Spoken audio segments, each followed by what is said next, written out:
Biblia, en Génesis 37. Cuando lo tenga me dice amén. ¿Amén? Ok. El título de nuestra predicación del día de hoy se llama ¿Qué vas a hacer con Jesús? Es una pregunta. Y es a través de la historia de José en la que vamos a llegar a esta pregunta. Pero, ¿qué tiene que ver José con Jesús? Se dice que José es un tipo de Jesús y vamos a ver cuáles son las similitudes, eh, los rasgos y qué tiene que ver con nosotros.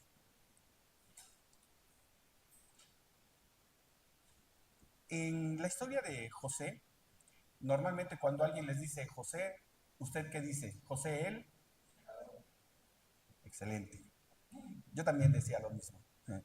Y cuando hablamos de José el soñador, normalmente se ha enfocado esta palabra que sueñes, creas, anheles y hagas. Y no está mal. El día de hoy vamos a ponerle otro enfoque. Cuando alguien nos predica, nos enseña acerca de Pablo, Pedro, algún otro personaje de la Biblia, normalmente nos identificamos con él y nos identificamos con este personaje y tal vez decimos, sí, yo soy como Pedro porque soy bien enojón, o como Pablo por estas características, o el personaje que están hablando por las similitudes que pudiera tener con nosotros. Pero hoy, mis hermanos, no nos vamos a identificar con José, nos vamos a identificar con los hermanos de José. ¿Y qué significa esto? ¿Quiénes eran los hermanos de José? Mentían, envidiaban, hacían. ¿Y por qué vernos a través de los hermanos de José? Y es aquí donde vamos a dar inicio a lo que es la palabra del Señor.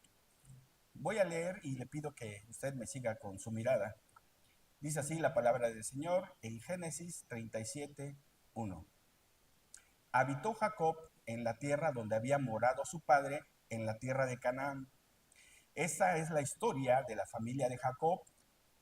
José, siendo de edad de 17 años, apacentaba las ovejas con sus hermanos, y el joven estaba con los hijos de Bila y los hijos de Silpa, mujeres de su padre, e informaba a José, a su padre, la mala fama de ellos.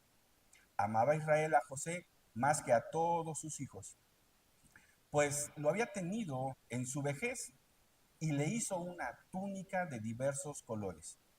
Y viendo sus hermanos que su padre lo amaba más que a todos sus hermanos, le aborrecían y no podían hablarle pacíficamente. Aquí vamos a ver qué estaba sucediendo. Dice, Jacob amaba a José más que a sus otros hijos. La pregunta es, ¿por qué lo amaba más? Y aquí vamos a la historia. Recordemos que Jacob se enamora de una mujer llamada Rebeca, con la cual cuando él decide casarse, lo engañan. Y en lugar de casarse con Rebeca, se casa con su hermana. Y aquí parte la historia. Cuando José logró casarse con Rebeca, con la mujer que amaba, no podían tener hijos.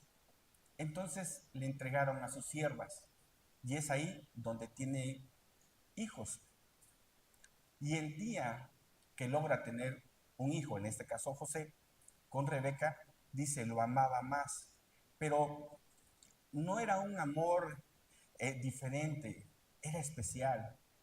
Un amor que podríamos decir que probablemente no podía entenderse. Sin embargo, había una razón. De esta parte, para poderle ejemplificar el amor o esta diferencia, ¿le ha sucedido o le han preguntado a usted algunas veces su familia consanguínea? Se me hace que ustedes aman más a sus hermanos del templo, de la fe, que a nosotros que somos su sangre. ¿Les han dicho? Bueno, para que podamos entender lo que nos une en el Señor es este amor y es esta fe, que la gente de afuera no puede entender que es un amor diferente y especial. Así había un amor diferente con José y había una razón, y esta razón es por el amor que sentía por Rebeca y en su vejez tiene a José. Y dice la Biblia, informaba José a su padre la mala fama de ellos. Y aquí es donde nos preguntamos, José iba de chismosito, José era un soplón, José, ¿qué función estaba ejerciendo en este momento?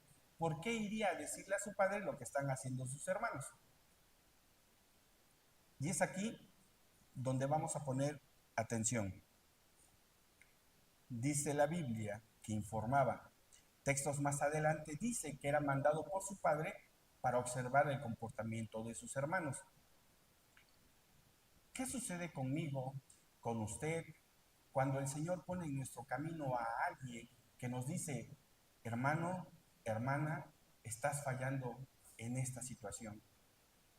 ¿Qué reacción tenemos cuando nuestro comportamiento, nuestro pecado es exhibido? Normalmente atacamos a la persona que nos está llamando la atención y probablemente lo colocamos como una persona, ay, así es de soplón, le vas a decir a mi mamá, a mi papá, al pastor, en el contexto que estemos hablando. Y en esta situación no es lo que dices, sino exponer la verdad. Cuando Jesús llega a tu vida, lo primero que hace es exhibir nuestro pecado. La persona cuando está pecando, ya sea un robo o un adulterio que es descubierto, le dices, no vayas a ir de soplón, me vas a hacer mucho daño, me vas a exhibir. Normalmente la persona que está mal culpa a todos los demás antes de reconocer que está fallando. Sobre todo si conocemos el Evangelio, si conocemos la palabra, cuando somos expuestos o exhibidos, culpamos a los demás. Y aquí José era enviado por su padre para darle notificaciones de sus hermanos. Y dice la Biblia que había un desprecio hacia él. Y este desprecio era porque no entendían esta relación y esta comunión que tenía José con su padre. Dice en el versículo 5, y soñó José un sueño y lo contó a sus hermanos, y ellos llegaron a aborrecerle más todavía. Qué situación tan complicada, ¿no? Aquí en este momento está pasando algo que creímos que no iba a suceder. Lo aborrecían aún más. ¿Cómo alguien aborrece más a alguien? ¿Y en qué situación? ¿Cómo dices, sabes qué? Me cae mal, pero hoy me cae más mal que otros días? ¿Le ha sucedido? Suele suceder. Me han contado en otras iglesias. Pero en este entorno dices, ¿cómo pasa esto? ¿Cómo puede alguien aborrecer a alguien aún más? Dice que José les contó un sueño y lo aborrecían aún más. Y les dijo, oíd ahora este sueño que he soñado. Y aquí viene la narración. Imagínense a sus hermanos que de por sí no te aceptan, ¿no? No les caes bien y empiezas a contar, soñé un sueño. Quieren que se los cuente y todos, no, pues ahí les va, ¿no? Y se los empieza a contar. Dice el versículo 7, he aquí que estábamos manojos en medio del campo, y he aquí que mi manojo se levantaba y estaba derecho, erguido, y que vuestros manojos estaban alrededor y se inclinaban al mío. Le respondieron sus hermanos, ¿reinarás tú sobre nosotros? ¿O señorearás sobre nosotros? Y le aborrecieron aún más a causa de sus sueños y sus palabras. Nuevamente aún más. Si ya habíamos entendido que le aborrecían y luego le aborrecieron más y le volvieron a aborrecer más, ya se está maquinando y cocinando algo dentro del corazón de sus hermanos. Y aquí es donde empieza a maquinar lo que más adelante veremos.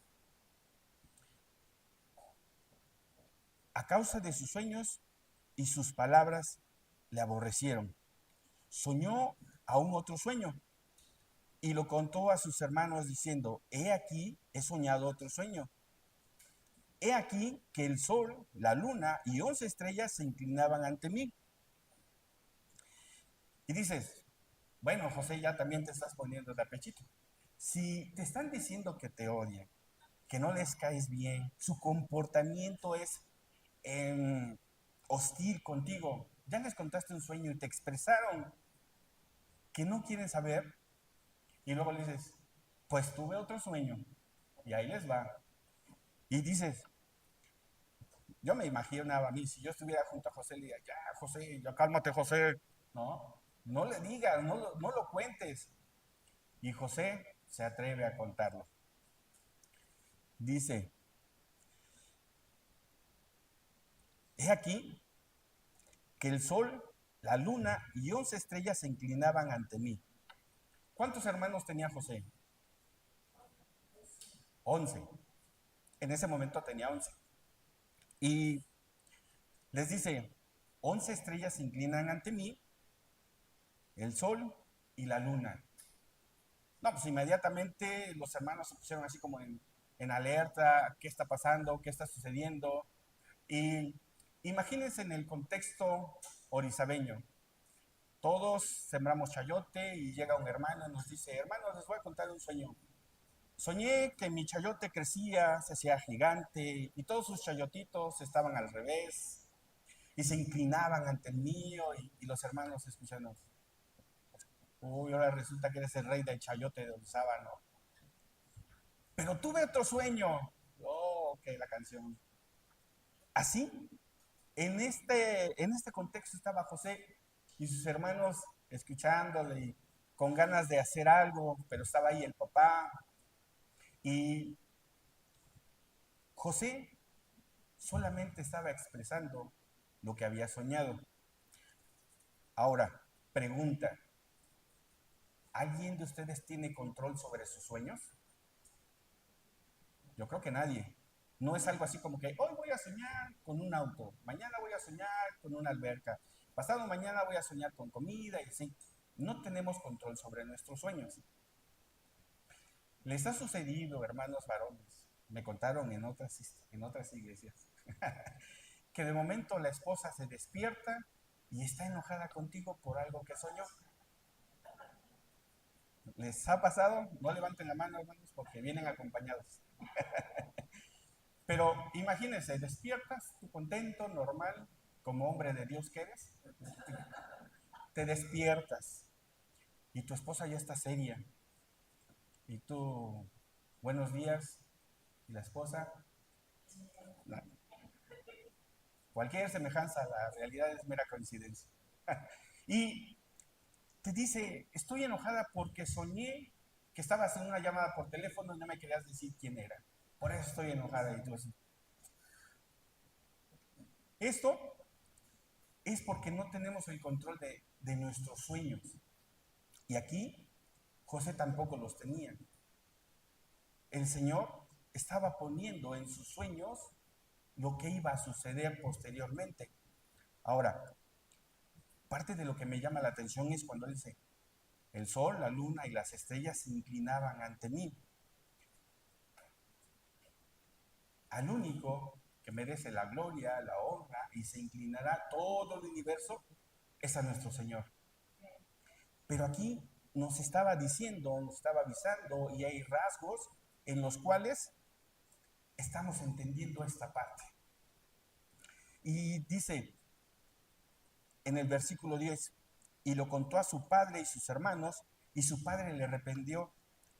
¿Por qué regañarían a José si realmente sabemos que no tenemos control sobre los sueños? Sin embargo, era algo de llamar a la atención. Digo, ningún muchacho de 17 años te empieza a contar sueños de esta magnitud. Y dice, y su padre lo reprendió. ¿Qué sueño es este que soñaste? ¿Acaso vendremos yo y tu madre y tus hermanos a postrarnos en tierra ante ti? Él también tenía esa incertidumbre. ¿Qué estás soñando? ¿De qué me hablas? Y sus hermanos le tenían envidia, mas su padre meditaba en esto. ¿Por qué Jacob, después de haberlo regañado, empezaría a reflexionar? ¿Por qué meditaría en este sueño? Recordemos que la historia de Jacob también, tiempo atrás, él tuvo un sueño y él sabía de lo que estaba hablando. José no podía entenderlo, pero sí sabía de qué estaba hablando, dice, y meditaba en ello. Después fueron sus hermanos a apacentar las ovejas de su padre a Siquén. Siquén tiene una historia en la cual nos marca la Biblia que es una situación violenta. ¿Y por qué irían los hermanos de José a Siquén si había una distancia de donde estaban a Siquén aproximadamente de 3 días en el transporte de aquel día? Dotán, dice la Biblia, que ellos fueron a Dotán y eran aproximadamente 3 días y estaba más al norte. Dice el versículo 13, y dijo Israel, ¿han notado que de momento lo llama Jacob y de momento lo llama Israel? Y en la traducción de Israel significa, uno de sus significados es el sujeto por Dios, o al que Dios permanece con él. Dice este versículo 14, Israel le dijo, ve ahora, mira cómo están tus hermanos y cómo están las ovejas, y tráeme la respuesta. Y lo envió del valle de Hebrón y llegó a Siquén. Dice el versículo 15, y lo halló un hombre andando errante por el campo y le preguntó a aquel hombre diciendo, ¿qué buscas? ¿Por qué irían a Siquén si era una ciudad violenta? La Biblia nos dice que Jacob tenía un terreno, una propiedad en Siquén, y para poderse alimentar sus ovejas, su ganado, que era bastante grande, viajaban a Siquén. Ahora, vamos a Génesis 33, 19. Dice,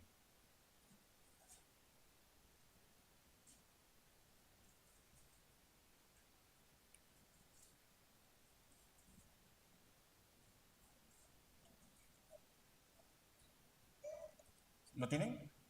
Dice, en el 19, y compró una parte del campo donde plantó su tienda de mano de los hijos de Amor, padre de Siquén, por 100 monedas.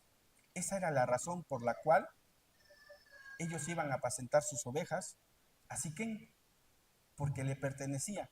Sin embargo, la Biblia nos dice que había sido una situación violenta en Siquén.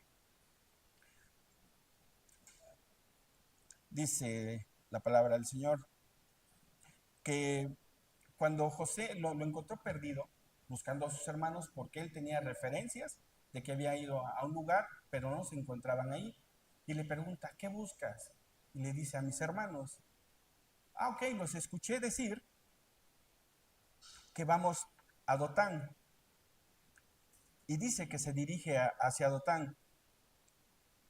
En el versículo 18 dice, cuando ellos vieron de lejos, antes que llegara cerca de ellos, conspiraron contra él para matarle.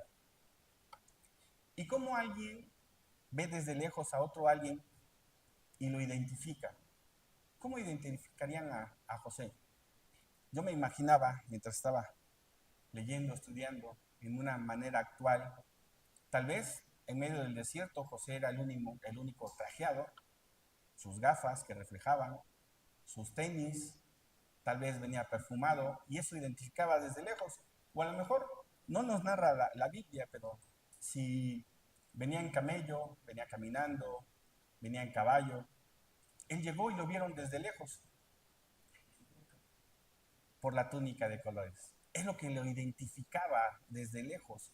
Entonces, cuando lo ven a lo lejos y tal vez ven ondear esta túnica, tal vez se ve el colorido, eh, tal vez su manera de andar, junto con todo lo que llevaba, dijeron, ahí viene José, José el soñador.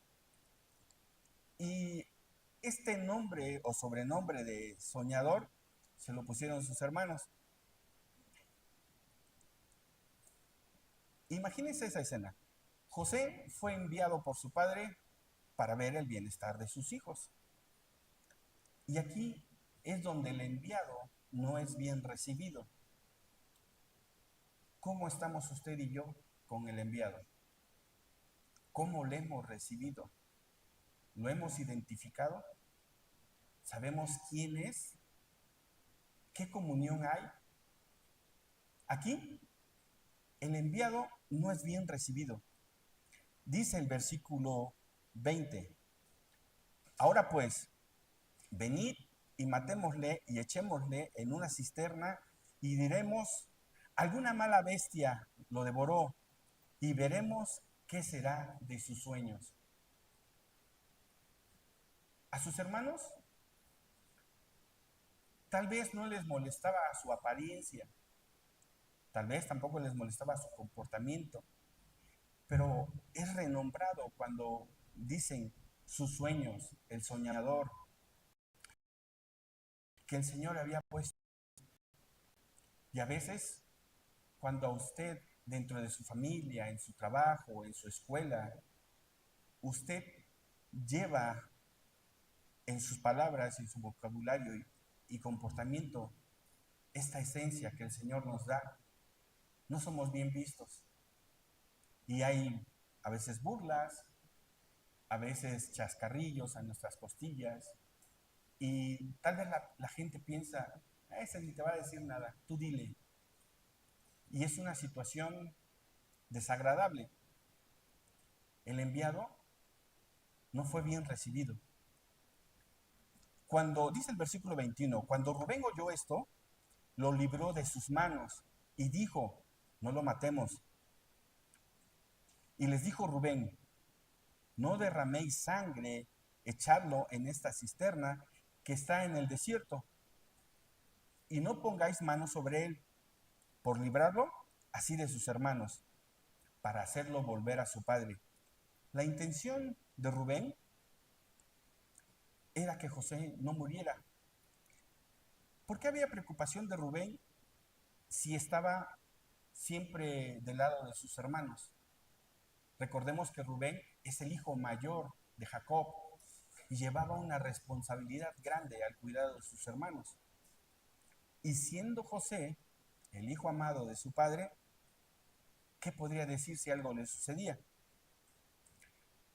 Dice el versículo 23, sucedió pues que cuando llegó José a sus hermanos, ellos quitaron a José su túnica, la túnica de colores que tenía sobre sí. Yo me imagino esta escena como una escena violenta. Ya llegó José, ya hubo una conspiración, lo dejaron bajar del caballo, llegar y lo rodearon, me imagino, y empezaron a jalonearle la túnica. Y en medio de este jaloneo, palabras hostiles, sobrenombres de burla, empujones, golpes tal vez, para quitarle lo que lo identificaba, su túnica de colores. Un símbolo, un sello del amor de su padre. Una escena violenta. ¿Cómo alguien que convive tanto tiempo contigo es capaz de quitarte algo? ¿Cómo alguien es capaz de destrozarte?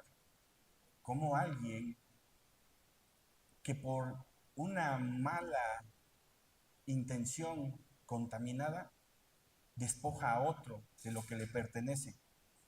Aquí hay una violencia, hay una situación en la cual José es desprendido de esta túnica de colores.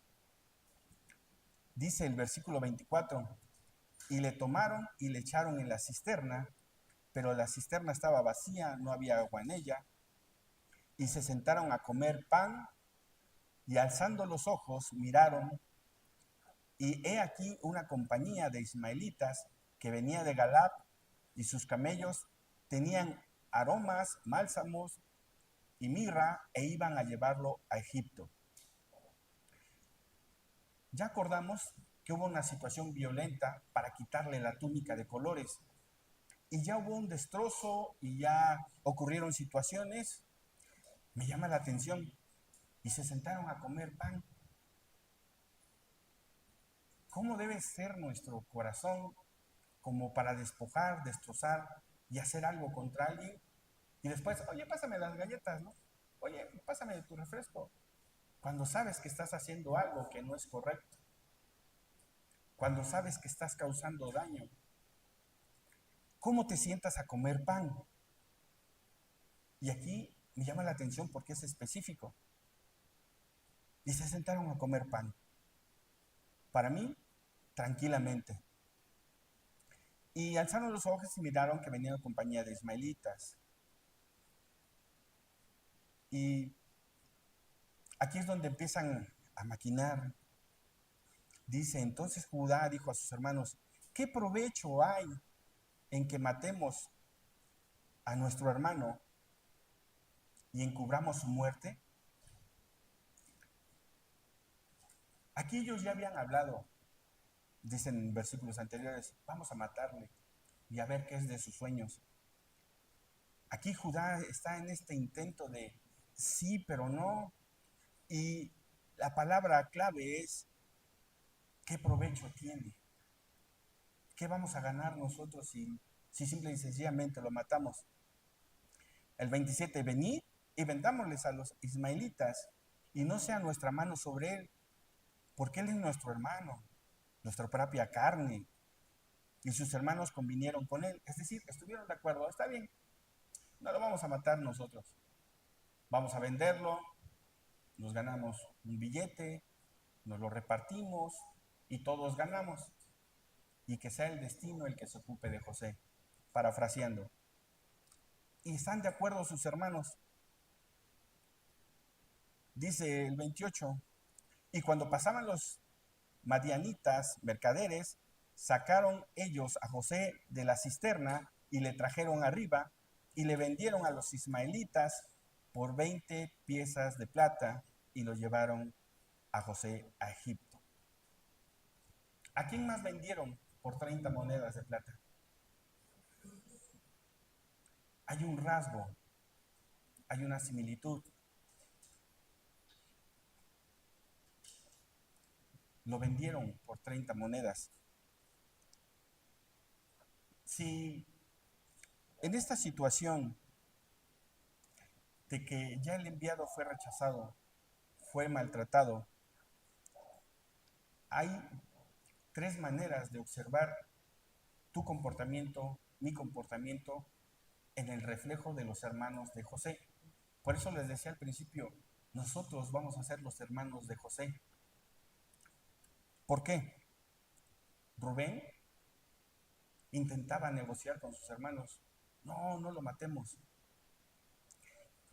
¿Cómo está nuestra vida en este momento? ¿Somos Rubén, en el cual sí queremos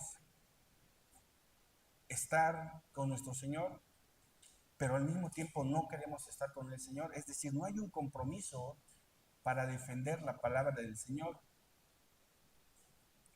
Rubén también podría ser una similitud de Poncio Pilatos, donde dice, pues miren, yo no lo puedo matar, yo me lavo las manos y se los entrego. Pilatos tenía el poder y la autoridad para dejarlo ir. Sin embargo, tampoco ejerció esa autoridad. Rubén, siendo el mayor de sus hermanos, tenía esa autoridad. Pudo, tal vez, cargarlo en hombros y salir corriendo, como su hermano que era, tratando de defenderlo. Pudo ser enérgico con sus hermanos, hablarles fuerte y hacerlos entender que eso no se hacía. ¿Quiénes somos nosotros? Judá dice que lo vende por 20 monedas y Judas lo vende por 30 a nuestro Señor Jesucristo. Matemáticamente hablando, si yo les digo quién ganó más, tal vez dirían, pues Judas. Eran tiempos diferentes. ¿Quién gana más vendiendo al Señor? Ahora, en esta historia, ¿quiénes somos nosotros? ¿Qué ganas tú cuando vendes a tu Señor? Y es aquí donde usted hace, no, yo no lo vendería. Si yo les preguntara, hermanos, ¿alguien de ustedes vendería al Señor Jesucristo? No, todos diríamos que no. Pero ¿se ha dado cuenta que a veces lo vendemos por menos? No por 30 monedas de plata, sino por un comportamiento, un placer, alguna mujer, algún hombre, algún puesto de trabajo, una situación escolar, y ponemos en este punto a nuestro Señor Jesucristo y nosotros somos quien lo vendemos. ¿Cómo estamos en esa situación? Aquí la Biblia nos menciona dos, Rubén, Judas y los demás hermanos.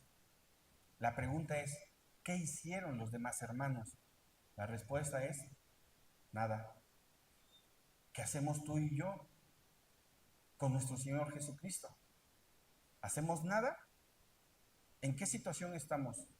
Rubén, que no somos capaces de orar, leer, y cuando llega el momento de exponer su palabra en el entorno en el que estemos, en la escuela, en la casa, en el trabajo, en alguna reunión, negociamos con los que nos acompañan.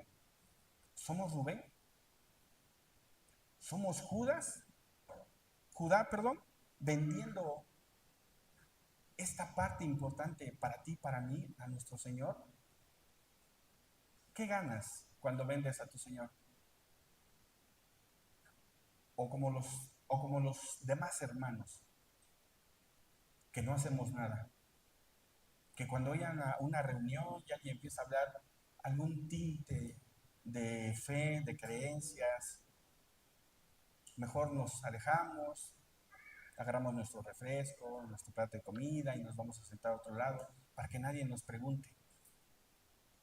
¿Qué hacemos? ¿Cuál es nuestro comportamiento en este contexto de los hermanos de José? ¿Qué estoy haciendo? Y es aquí el por qué el título es, ¿qué vas a hacer con Jesús? Ya fue enviado por ti.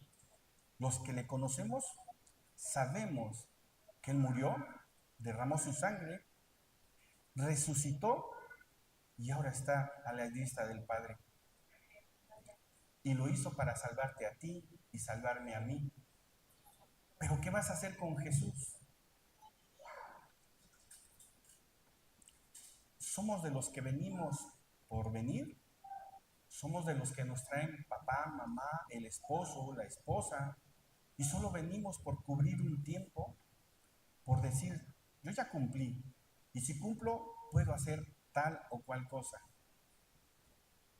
¿Qué vas a hacer con Jesús? Esta es la pregunta. Este es el porqué de esta historia. ¿Cómo nos encontramos? ¿Quiénes somos? Tienes que decidir el día de hoy qué vas a hacer con Jesús. ¿En qué etapa te encuentras? ¿En qué etapa me encuentro con nuestro Señor? Dice el versículo 29.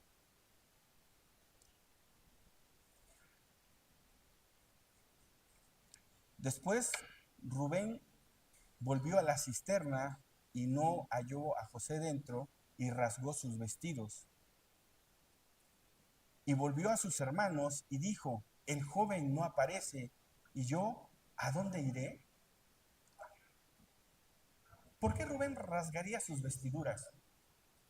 Imagínense que usted se acaba de enterar de una noticia catastrófica, en el cual dice, ¿qué voy a hacer?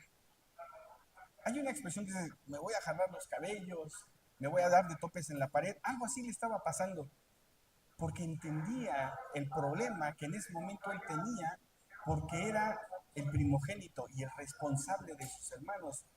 Dice, ¿a dónde iré yo? Es decir, ¿qué le voy a decir a mi padre?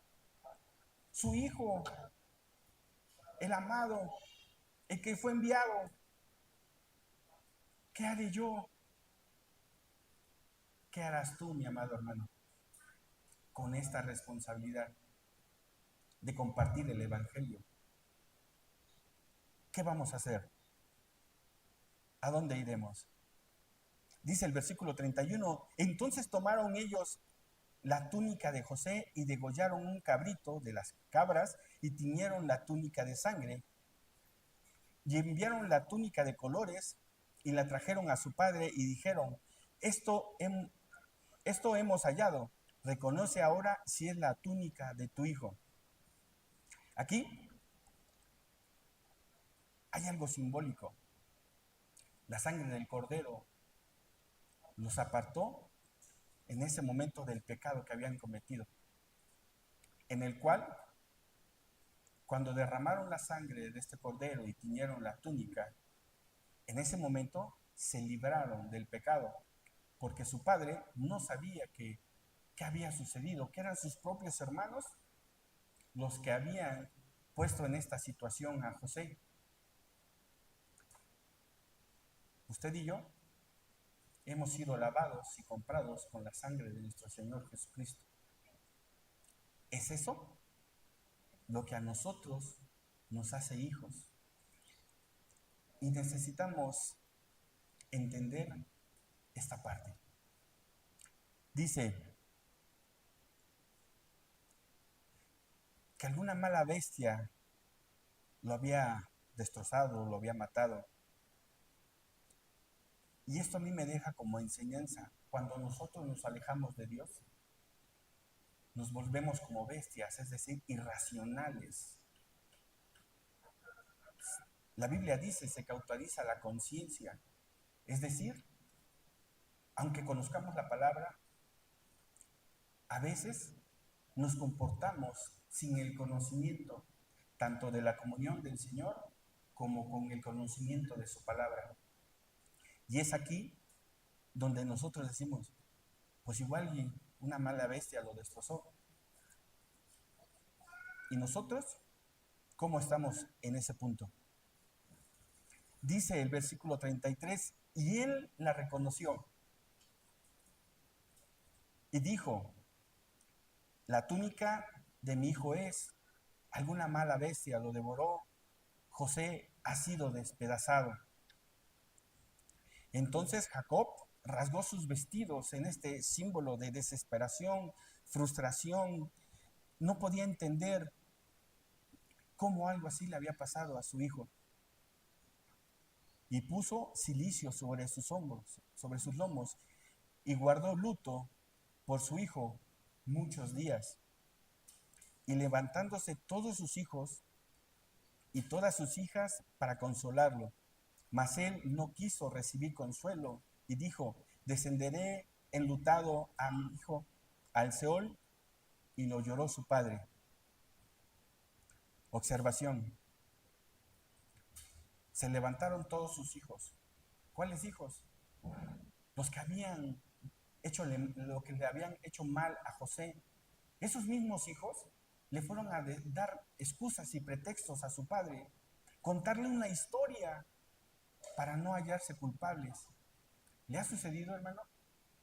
Que cuando usted es confrontado por Dios, inmediatamente su cabeza, no, es que la culpa es de fulano, de fulana, de un compañero de trabajo, de mi novia, de mi esposo, de mi esposa, y salen todos nuestros abogados mentales a defendernos para no aceptar lo que nosotros mismos hemos propiciado. Aquí, ellos mismos se levantaron a consolar a su padre.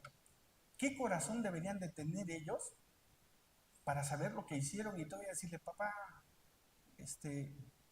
pues mira, ya nada se puede hacer, fortaleza? Decían en ese momento, el más sentido pésame. ¿Qué le dirían a su padre? Dice, consolarlo. ¿Cómo podrían consolarlo? ¿Qué palabras utilizarían? Y yo me preguntaba, ¿qué podrían haberle dicho verbalmente a su padre acerca de lo que le había pasado a José? ¿Qué le decimos nosotros a nuestro Padre para excusarnos a nosotros mismos? Dice, mas él no quiso recibir consuelo. Aquí hay otra enseñanza. Cuando algo te ha sucedido, cuando algo te ha pasado, vienes al Señor. ¿Qué haces con lo que te causa dolor? Tal vez en casa alguien te causa dolor, en la escuela, en el trabajo, en tu entorno, alguien te causa daño. Y dice, no quiso recibir consuelo. ¿Usted le ha pedido consuelo al Señor? ¿Qué es lo que hace cuando algo le causa daño y dolor? ¿Lo pone en el Señor? ¿Usted descansa en su Dios? Dice, Él no quiso. Esto hace un reflejo de que este luto no solo era para Él, sino ahora también para su propia familia. Cuando nosotros nos alejamos de Dios, este luto, esta tristeza, este agobio, no solo es para mí, es para mi esposa, es para mis hijos y es para mi entorno. ¿Qué vas a hacer con Jesús? Tú, que ya le conoces, ¿qué vas a hacer con Jesús?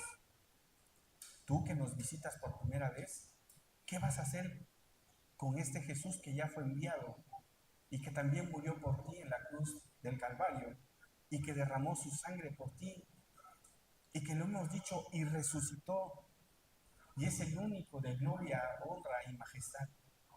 ¿Qué vas a hacer? Hoy el Señor te dice que ya pagó el precio. El Señor te dice que ya llevó tus cargas. Es lo que nos está diciendo el Señor. Dice el versículo 36, y los madianitas lo vendieron en Egipto a Potifar, oficial del faraón, capitán de la guardia. ¿Nuestro Señor reina en nuestros corazones? ¿Qué tendríamos que cambiar usted y yo para que esto de reinar en nuestros corazones sea absoluto? ¿Qué tengo que cambiar?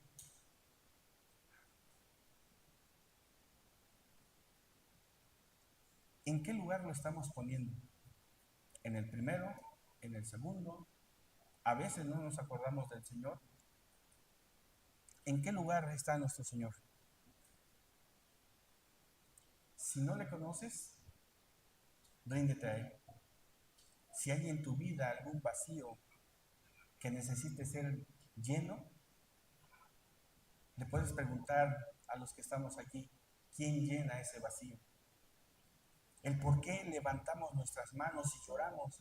Por si has visto llorar a alguien y te preguntas, ¿por qué llora la gente? ¿Por qué levantan sus manos? ¿Por qué cantan yo me rindo a Él?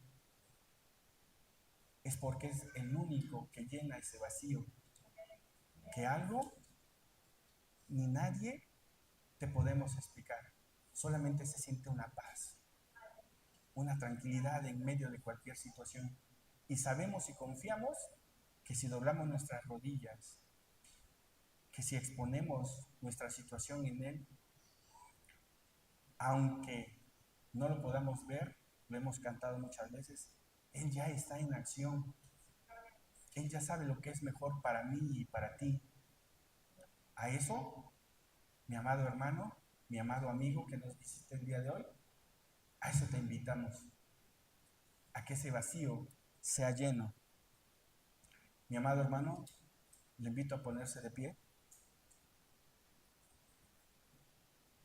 y poner en tu corazón y en tu mente, ¿qué voy a hacer con Jesús?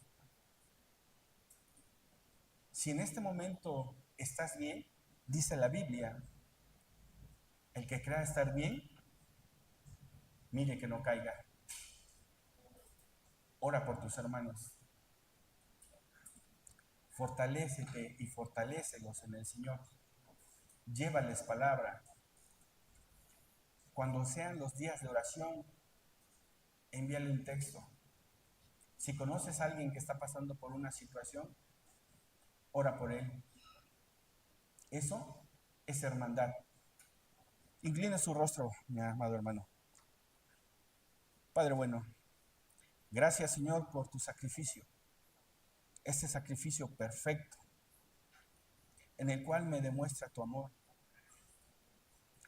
Porque de tal manera amó Dios al mundo, que envió a su único Hijo a morir por mí y resucitar y estar a la diestra del Padre. Gracias, Dios, por este amor que no se puede entender de un modo racional, sino que estamos en tu presencia, Señor, y es el Espíritu el que nos hace entender y comprender ese sacrificio valioso que has hecho por nosotros. Te doy gracias, Señor, por permitirme estar en este lugar.